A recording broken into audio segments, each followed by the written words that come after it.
when it first started happening, we just had to laugh about it. I mean, it was like, hey, the record's #1. You know, because I've been doing it since I'm 22, right? Been making records that long. And when you do it that long, you know, in the United States, we've always had, you know, top 15 singles. Just sold enough records to get by. On the record company, made a little money. I made a little money, so everybody was happy, and everybody left John alone, basically, right? But when that started happening, it was pretty funny.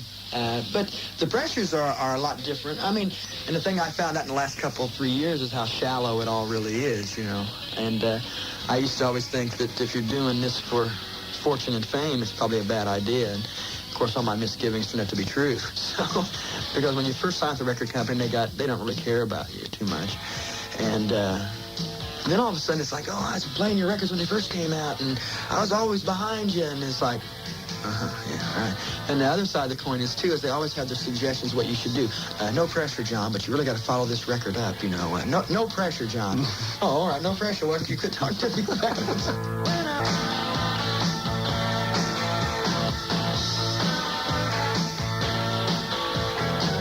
Everybody is as big as their next record. Everybody is as big as their next record. I think that's a good thing. I just wish that I had a journalist tell me in Germany that the problem he had with a lot of these records is that there's nothing real in them. You know, there's nothing, you know, when we were kids and we listened to records, I thought about half the songs written were about me. You know, and I'm sure you did too.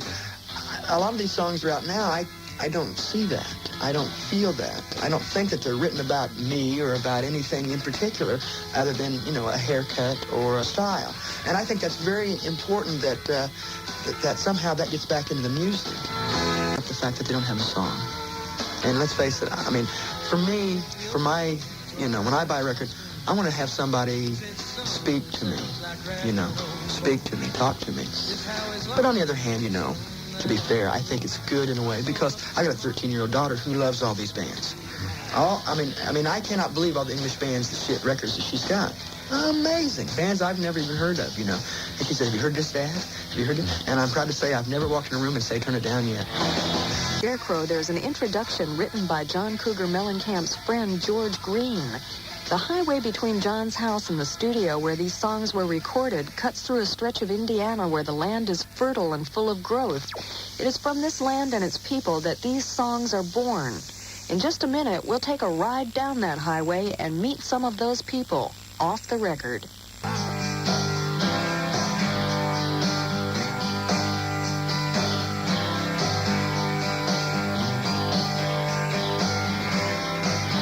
I'm Mary Turner talking with John Cougar Mellencamp off the record.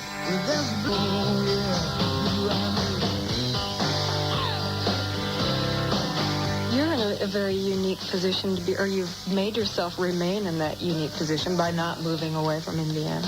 I bet you get to be with a lot of different people a lot, don't you? Well, I get to be real honest, the longer I stay there, the more I become isolated from it.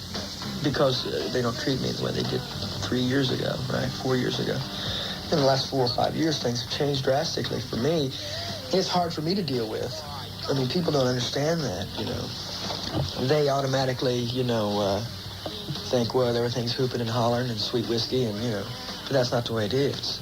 At least every article I ever read about stress, right? It talks about, you know, how people like to be in a routine, even though we all say we hate routines. And how dramatic changes in lifestyles and careers and all this kind of stuff upset the individual. And it's hard to deal with, you know. And, I mean, it's funny. I mean, I laugh about it a lot. But there's days when it's hard for me to deal with it. And I think what it is, it's not as hard for me to deal with as it is some of my friends. Do they treat you differently? Some of them, the people that aren't really good friends, that are acquaintances. You know, like I got 3 friends, right? 3 friends. But I got hundreds of thousands of acquaintances, guys that I can talk to and know for years, but they're not really friends.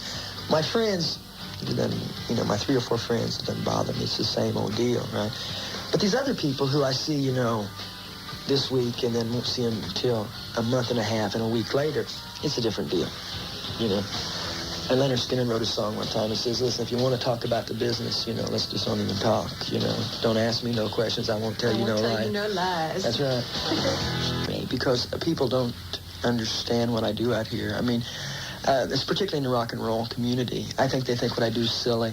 because I speak from a different perspective than they really, I think, understand. I mean, people say, yeah, I understand it, but they don't really. I mean, it's hard for a person in Los Angeles in the music business to relate to a 36-year-old guy. I'm talking about an individual, any individual in the Midwest who's worked, since he was 18 in the steel mills, right? And has been laid off. He's not receiving any of his benefits. They hear that and it's like, oh yes, isn't that a problem, right? I don't think they really fully understand and see how the individual lives. I live with these guys, right? They're my friends. I talk to these guys, right? I understand these guys. I'm one of these guys. I just happen to not be in the mill, I'm not an electrical union. People out here, I don't really think have that mentality. I don't think they can see this individual. I think they have a concoction of what this person looks like and how this person behaves. But it's not true. When I first started, it got me in trouble with writers and critics and record companies, is I said, listen, I'm not going to make records for New York and Los Angeles. There's enough people doing that. I'm going to make records for Bloomington, Indiana, for Seymour, Indiana. That'll never sell. What do you want to do that for? Go with the trends. Do this, do that. And I never did do it. I just said, well, if I got to do that, if I got to get a funny haircut, Well, I already had a funny haircut. When Bowie first came out, I had my hair standing up in every color in the world, all right? And I just don't do that, And then the whole thing for me is to learn how to write a song.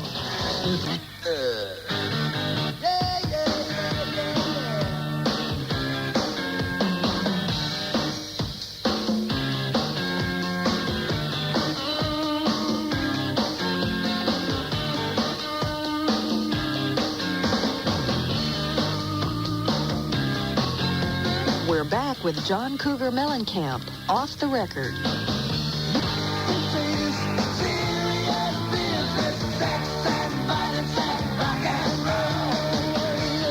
You enjoy having the ability to be a bit of a brat if you want to, don't you? Well, I do only because I've been that way my entire life, and that's me. But the thing that I don't enjoy is when I pick up a magazine and the person hasn't done an interview with me, and that's all they write about is how John Cougar's a brat, right?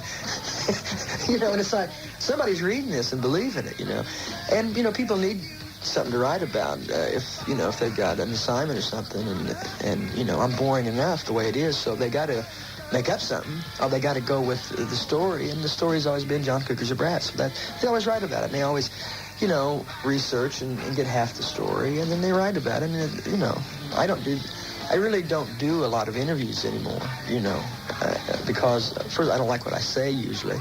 But I think that's what I don't like about it is when people, and they make it real kiddish, they make it real childish, and they really kind of confuse the problem with the issue, you know what I'm saying? Because I feel like I've got my best foot forward trying to say something. But the way it reads a lot of times is like self-indulgence, arrogance, which really isn't the case. I say things when I think they're right, and I've always paid the consequences for them. And I think anytime anybody sticks their neck out and doesn't get right with the program, then, they have this problem. So to me, I'm thinking about having I hate John Cougar buttons and I love John Cougar buttons made. But I think that's good. I think that, the battle lines are definitely drawn.